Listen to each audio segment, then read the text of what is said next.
A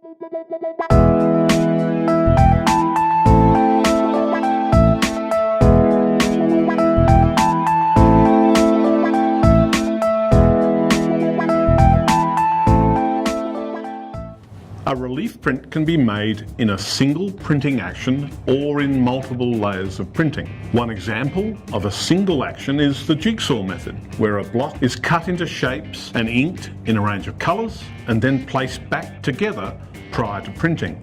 More than one printing action can include multi-block techniques where several different blocks are inked in various colours and printed on the same piece of paper using registration techniques. An alternative is the reduction process that employs cumulative layers cut from a single block. The inking process for any relief block is essentially the same for whatever method you choose to use.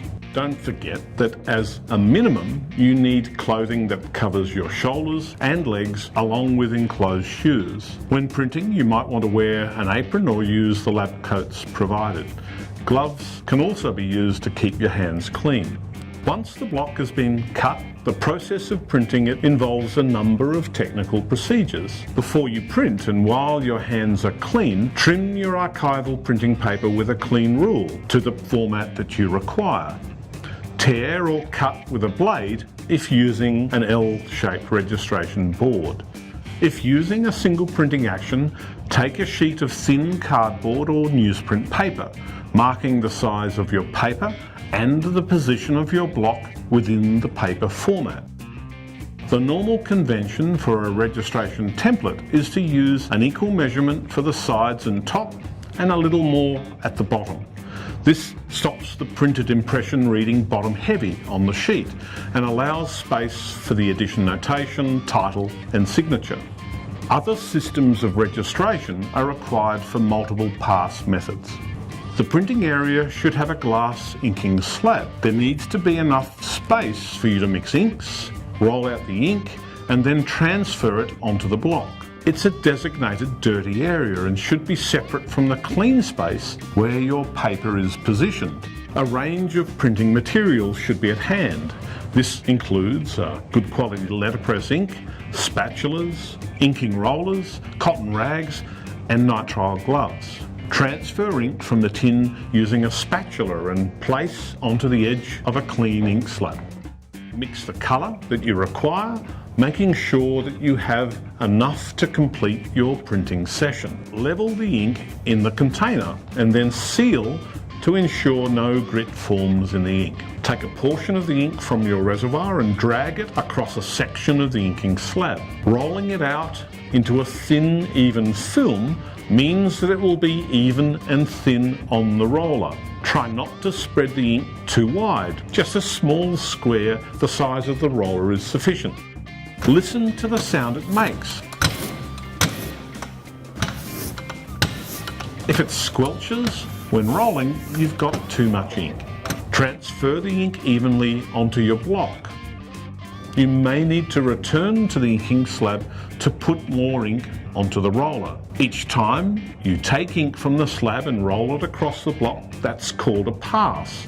It'll take 3 or 4 passes before the ink is adequately filling the surface of your block. It takes practice to learn how much ink to put onto the block.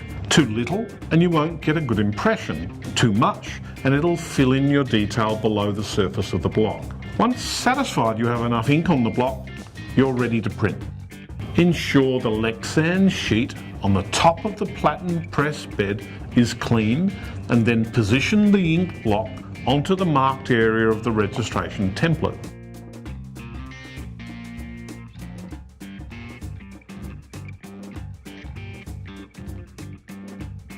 Place your paper over the ink block, referencing the marks on your registration sheet.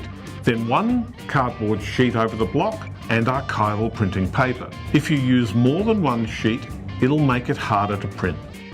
Engage the bed by wheeling the drive handle counterclockwise until it's under the printing platen.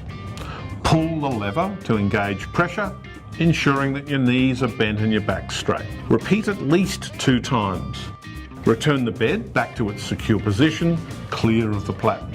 Remove the cardboard sheet and check printing clarity. With your non-preferred hand, press the paper firmly against one end of the block. Gently lift the other end of the paper to reveal the printed image. If your inking's weak, either add more ink to the inking bench or apply more pressure.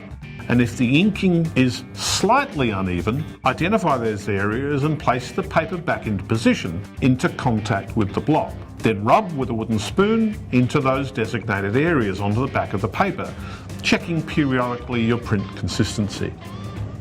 Once complete, take the finished print to the drying rack.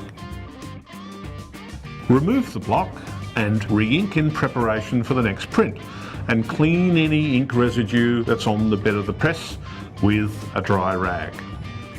The press is now ready for the next block to be placed in position on the registration template. The press can be shared, but your blocks must be the same thickness. Once the printing session is complete, clean up your printing workstation and lock the press.